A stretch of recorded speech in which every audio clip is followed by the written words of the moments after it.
تعلیم حاصل کرنے کے لیے لاہور نہیں آ سکتے تھے۔ امیر لوگ تو ہر جگہ جا سکتے ہیں، انگلینڈ بھی جا سکتے ہیں، لیکن جو غریب لوگ ہیں ان کے بچے جو ہیں وہ تعلیم سے محروم رہ جاتے تھے، اسی لیے یہ علاقہ بیکورڈ تھا۔ تو خان صاحب کی سوچ تھی کہ میں ایسے علاقے میں یونیورسٹی بناؤں جہاں پہ لوگوں کی اپروچ لاہور تک بھی نہیں ہے، اور وہ مفت تعلیم دیتے ہیں۔ میں نے ساری وزٹ کی ہے نمل یونیورسٹی، میں بڑا متاثر ہوا تھا خان صاحب کی اس ویژن سے کہ انہوں نے غریب لوگوں کو اوپر اٹھانے کا بیڑا اٹھایا ہے، اور وہ بہت زبردست یونیورسٹی ہے وہاں۔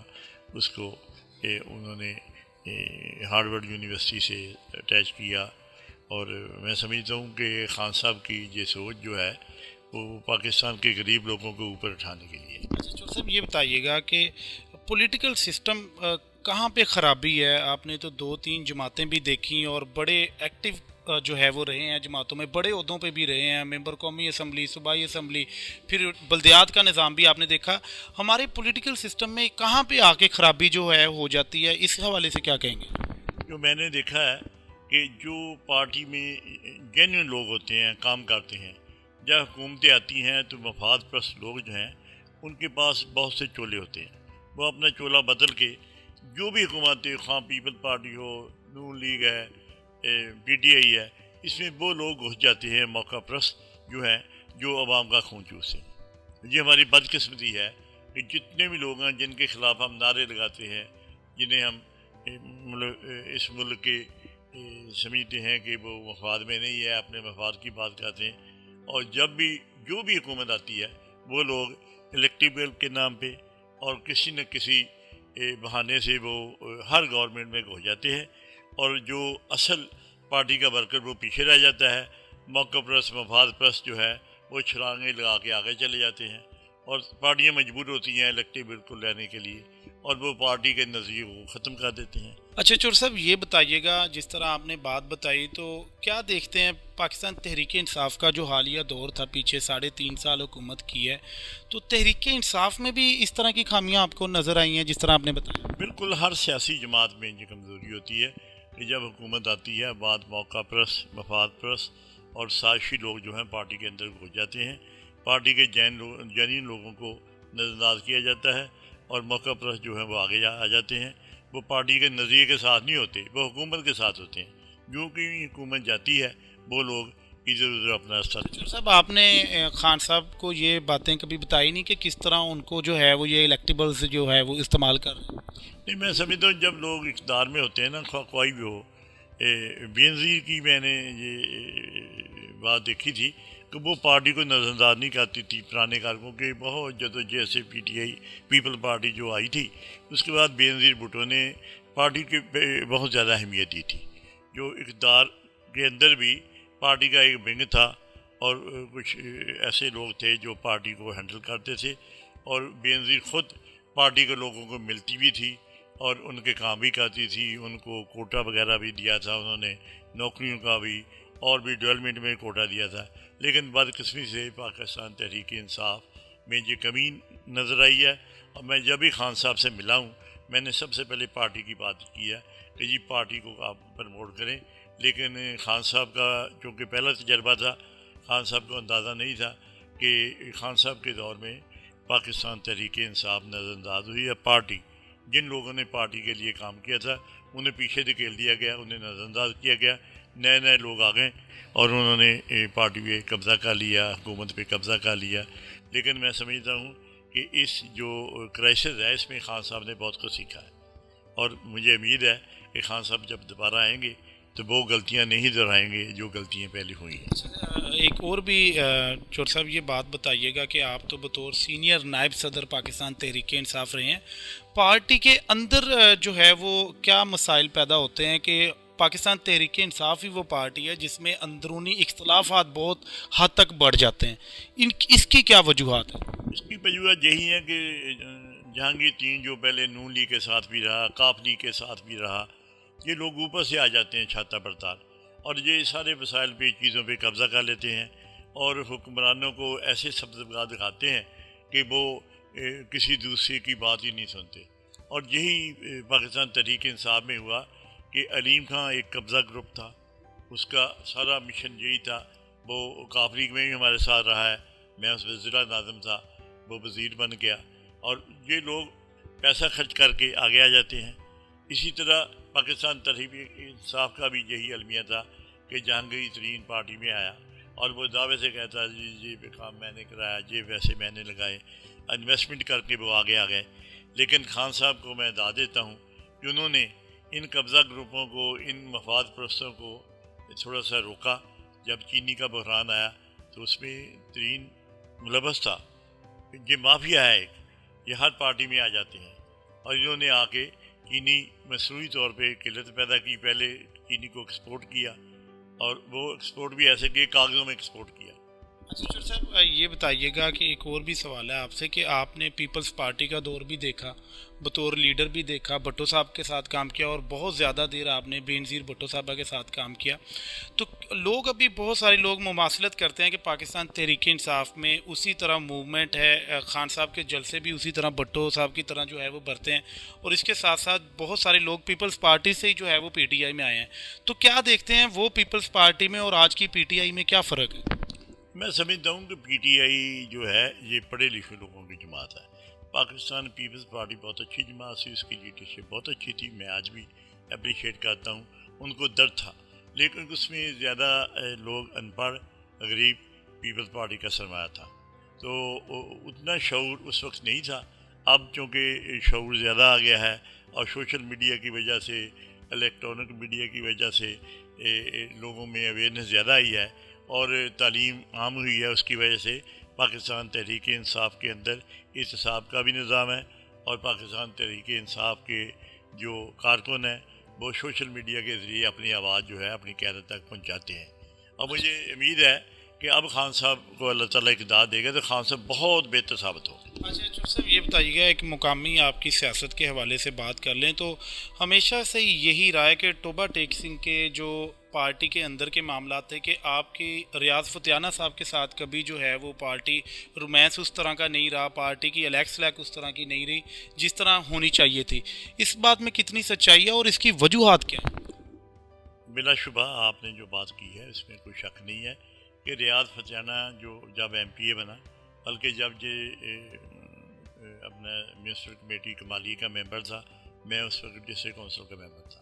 88 میں اس نے الیکشن لڑا آزاد، اور میں پاکستان پیپلز پارٹی سے لڑا، تو یہ آزاد جیت کے نون لیگ میں چلا گیا، پاکستان مسلم لیگ کے، میں پیپلز پارٹی میں ہوں۔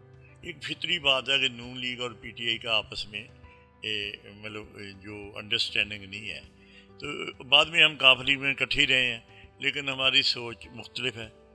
جہاں ٹوبہ ٹیک سنگھ کے لوگ زیادہ باشعور ہیں، گو پورے ضلع کے لوگ باشعور ہیں، لیکن کمالیہ کی نسبت ٹوبہ ٹیک سنگھ جو ہے یہ باشعور لوگوں کا علاقہ ہے، پڑھے لکھے لوگ ہیں، جہاں اچھے اور برے کی تمیز زیادہ ہے، اور وہ جو رابی کا سائڈ ہے اور تھوڑا سا وہ غیر تعلیم یافتہ لوگ جو ہیں ادھر، ان کی اور ٹوبہ ٹیک سنگھ کی سوچ میں بڑا فرق ہے۔ تو ریاض صاحب سے میرے کوئی اختلاف نہیں ہے، لیکن ہماری سوچ کا فرق ہے۔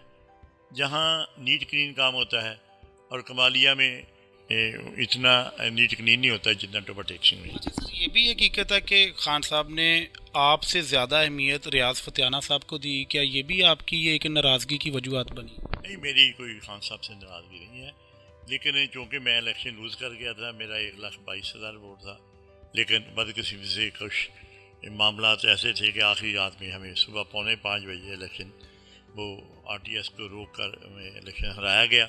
جنہوں نے بھی ہرایا آپ کو بھی پتہ، ساری دنیا کو پتہ ہے، مجھے الیکشن ہرایا گیا۔ 2013 میں بھی میرا الیکشن ہرایا گیا، اس وقت میرا پاکستان تحریک انصاف میں سب سے زیادہ ووٹ میرے تھے، پورے پاکستان میں 96,000 ووٹ کسی کو نہیں ملا۔ اس وقت عمران خان کو 91,000 ووٹ ملا تھا، شاہ محمود کو 93 ملا تھا، اور میں نے پاکستان تحریک انصاف میں پورے پاکستان نے سب سے زیادہ ووٹ لیے تھے 96,000، لیکن اس کے باوجود مجھے ہرا دیا گیا کہ ان کو 2 یکسیت دلوانی تھی، اور مجھے بھی اپروچ کیا تھا کہ اگر آپ پی ٹی آئی چھوڑ کے نون لیگ میں آ جائیں تو آپ کو ہم ایم این اے بنا دیں گے، لیکن میں نے کہا نہیں، میں پاکستان تحریک۔ ایک اور بھی بات بتائیے گا کہ آپ کا اپنا ذاتی ووٹ بینک بھی کہتے ہیں بہت زیادہ ہے شروع سے ہی، کیونکہ آپ نے ٹوبہ ٹیک سنگھ کے لیے بڑے کام کروائے ہیں، تو یہ بھی ایک ہماری بات سننے میں آئی ہے کہ جیسے ہی آپ نے ضلعی ناظم کی ایک بار دستبرداری کا اعلان کیا تھا کہ اس سال آپ نے الیکشن اس بار نہیں لڑنا، تو اس کے بعد پھر آپ کے لیے جیتنا مشکل ہو گیا اور جنید انوار کی فیملی جو ہے وہ تب سے جو ہے وہ آپ کو لیڈ کری ہے. اس کی کیا وجوہات ہیں؟ کیا اس بات میں کوئی حقیقت ہے؟ میں ساری عمر پارٹی ڈسپلن کا پابند رہا ہوں.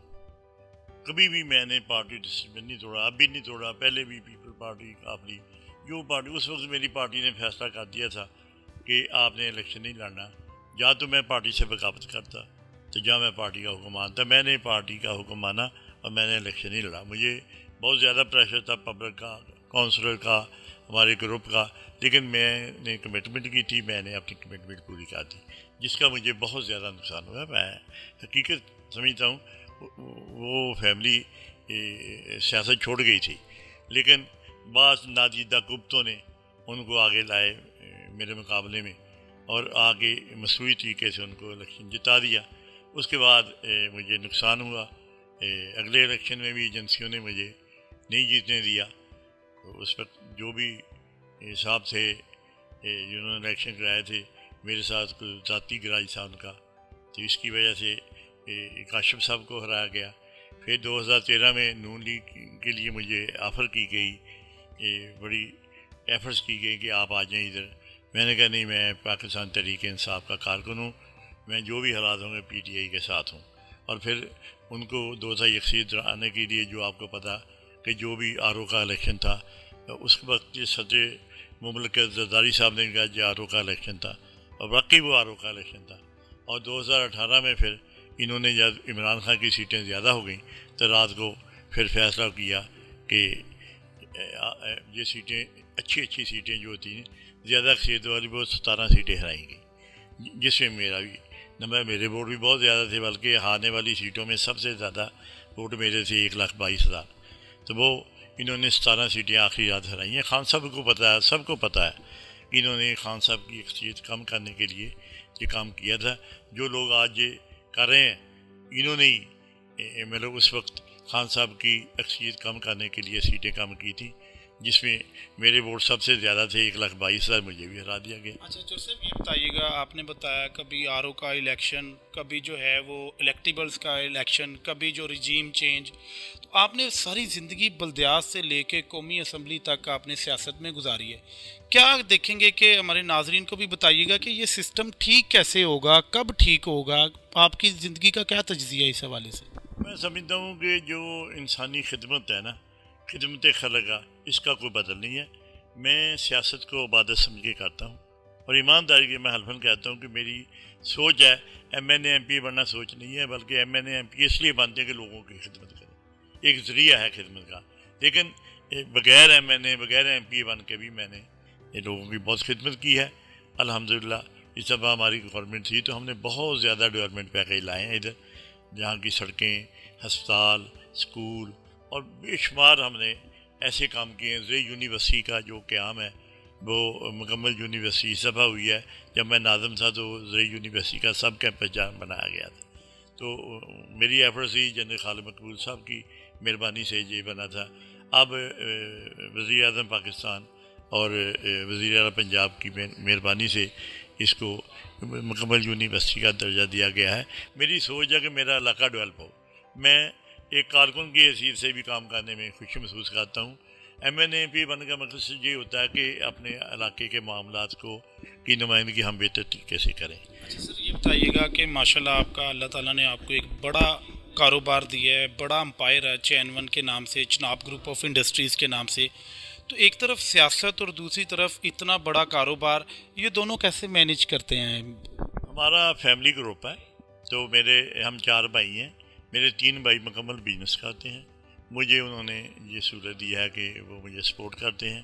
میرے 2 بیٹے ہیں، دونوں بزنس میں ہیں، اور میں بھی جب مجھے موقع ملتا ہے میں اپنے بزنس کے معاملات توبہ کے دیکھتا ہوں، اپنی زمینوں کے معاملات دیکھتا ہوں.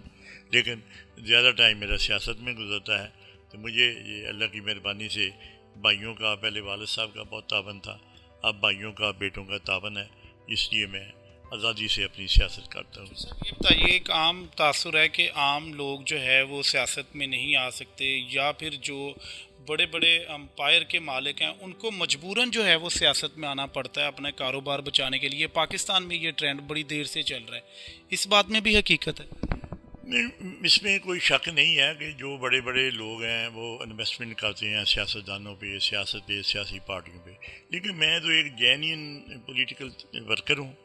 میں نے تو کالج سے اپنی سیاست شروع کی ہے، اور میں نے اپنے کاروبار میں کبھی سپورٹ نہیں کیا، بلکہ ہمارا جو کاروبار ہے وہ میرٹ پہ ہے. کاروبار مجھے سپورٹ کرتا ہے میری سیاست کو. سیاست میں نے 1 روپے کا ذمہ نہیں ہوں، نہ نے کوئی مفاد لیا کبھی گورنمنٹ سے، نہ میرے پہ کوئی دبا ہے. ڈسٹرکٹ کونسل سے لے کر آج تک الحمدللہ مجھ پہ کوئی کسی قسم کا الزام نہیں، اور میں جو ہے وہ خدمت کی سیاست کرتا ہوں. تو خدمت کی سیاست کرنے کے لیے ایم این اے ہونا، ایم پی ہونا بھی کوئی ضروری نہیں ہے.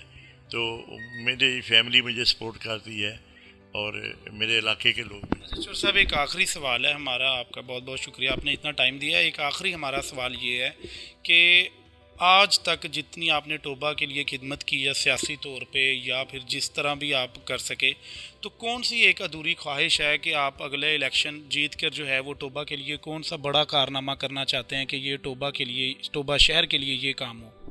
میری خواہش ہے کہ میں ٹوبا ٹیسن کے اندر ایک نئی یونیورسٹی بناؤں جس میں جدید تعلیم ہو، اور خاص طور پر میڈیکل کالج کا میرا ایک سوچ ہے. بڑی دیر سے میں کوشش کر رہا ہوں.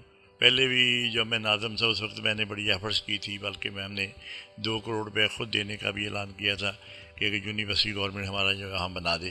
لیکن اس وقت بھی جن لوگوں کی زیادہ اپروچ تھی، جن کے کوئی کور کمانڈر تھے یا کوئی اپروچ والے بندے تھے مشاہد دورے، وہ 12 کالج بننے تھے میڈیکل کالج، لیکن 3 یا 4 بن سکے. ہمارا ٹوبا رہ گیا تھا. تو ابھی میری کوشش ہے کہ اللہ تعالیٰ کوئی موقع دے تو میں ٹوبا ٹیسن میں ایک یونیورسٹی اور کے ساتھ میڈیکل کالج بنانے کا ارادہ رکھتا ہوں. اللہ تعالیٰ میری مدد فرمائے گا، میری خواہش ہے. اشفاق صاحب ہمارے ساتھ موجود تھے. چور صاحب آپ کا بہت بہت شکریہ.